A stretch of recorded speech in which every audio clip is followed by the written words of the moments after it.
பைக்ல வேகமா போனாலும் மெதுவா போனாலும் ஒரே மாதிரி மைலேஜ் கிடைக்குமோ கிடைக்காதோ? ஆனா அல்ட்ரா டியூரா ஃபிளேம்ல அதிக வெப்பத்துல சமைச்சாலும் எத்தனை பர்னர்ல சமைச்சாலும் 70% எரிவாயு சேமிக்கும். வேகமாவும் சமைக்கலாம், காசு மிச்சம். Ultra டியூரா flame. இனி பிரத்யேக செய்திகள் உங்கள் விரல் நுனிகள். இந்தியாவின் சமூக ஊடக தளம் அரட்டையில் தினமலர் சேனலை பின்தொடருங்கள். பீகாரில் அடுத்த மாதம் 6 மற்றும் 11ஆம் தேதிகளில் 2 கட்டங்களாக சட்டசபை தேர்தல் நடக்க உள்ளது. இதை முன்னிட்டு அங்கு வாக்காளர் பட்டியலில் உள்ள குளறுபடிகளை களைய தேர்தல் கமிஷன் நடவடிக்கை எடுத்தது. இறந்தவர்கள், நிரந்தரமாக முகவரி மாற்றம் செய்தோர், மாநிலத்தை விட்டு குடிபெயர்ந்தோர், ஒன்றுக்கும் மேற்பட்ட தொகுதிகளில் வாக்காளராக பெயர் பதிவு செய்தோர் என 65 லட்சம் பெயர்கள் வாக்காளர் பட்டியலில் இருந்து நீக்கப்பட்டன.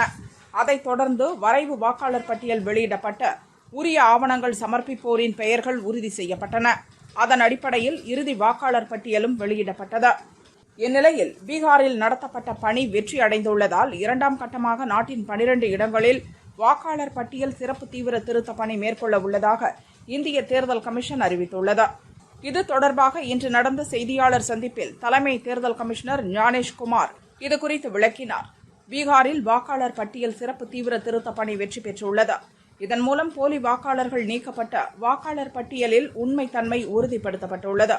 இதேபோல் 2ஆம் கட்டமாக தமிழகம், மேற்கு வங்கம், ராஜஸ்தான், சத்தீஸ்கர், கோவா, குஜராத், கேரளா, மத்திய பிரதேசம், உத்தரப்பிரதேசம் ஆகிய மாநிலங்கள் மற்றும் புதுச்சேரி, அந்தமான் நிக்கோபார், லட்சத்தீவுகள் ஆகிய யூனியன் பிரதேசங்களில் வாக்காளர் பட்டியலில் தீவிர சிறப்பு திருத்த பணி மேற்கொள்ளப்படும்.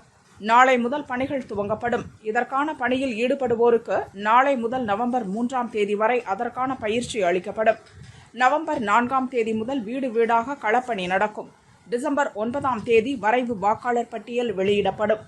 அடுத்த ஆண்டு ஜனவரி 8ஆம் தேதி வரை ஆட்சேபனைகள் தெரிவிக்கலாம்.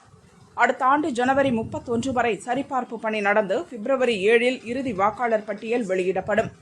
இதுகுறித்து அந்தந்த மாநில தேர்தல் கமிஷனர்கள் மற்றும் தேர்தல் அதிகாரிகளுக்கு விரிவாக விளக்கம் அளிக்கப்படும். அவர்கள் அந்தந்த மாநிலங்களில் இப்பணியை மேற்கொள்வர் என ஞானேஷ்குமார் கூறினார். தமிழகத்தில் அடுத்த ஆண்டு சட்டசபை தேர்தல் நடக்கவுள்ள நிலையில் இங்கும் SIR நடைமுறைப்படுத்தப்பட உள்ளது குறிப்பிடத்தக்கது.